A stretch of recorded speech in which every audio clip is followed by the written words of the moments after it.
Not a demo, we're going to walk through secure cloud. Okay, fabulous.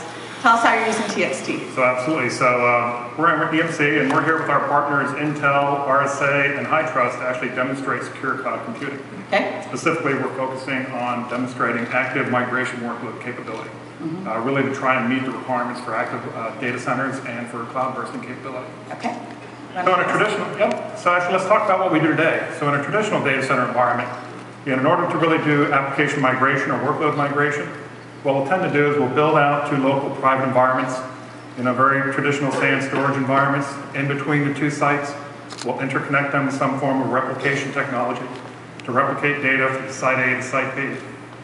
In order to effect a migration, what we'll do is we'll actually stop the application on the host itself at site A, move the data, copy the data over to site B, move the workload over to site B, and then have to restart the applications.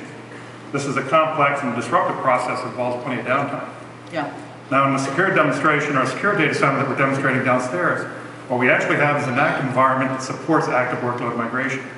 So the first step is validating the secure boot process. The first step is having an Intel server with TXT. Absolutely. So what first happens is Intel TXT, or Trusted Execution Technology, validates the server as it boots and allows us to create secure pools of servers. In fact, you quickly saw there one server was not validated. At the storage and SAN infrastructure level, what we have is vPlex storage appliance. And what vPlex does is it allows us to virtualize data across the data center so that data can actually be active and accessible simultaneously at both locations. Now, as I look to do a migration, I'll actually start migrating application workloads non-disruptively from location 1 to location 2. Now, this process is being managed as it occurs by the HITRUST policy engine. Now, what HITRUST does is it actively enforces and validates that those workloads are allowed to move from site A to site B. Lastly, let's take a look at what happens when a workload is not allowed to move. So workload B tried to move over to the host, the non-trusted host at site 2. It failed. HITRUST made sure that that did not occur.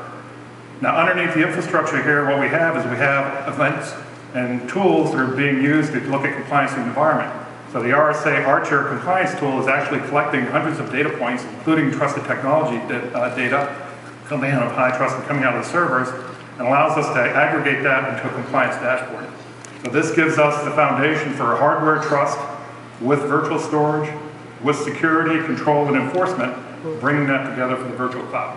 Fabulous. Absolutely. Thank you for sharing that with us. Thank you.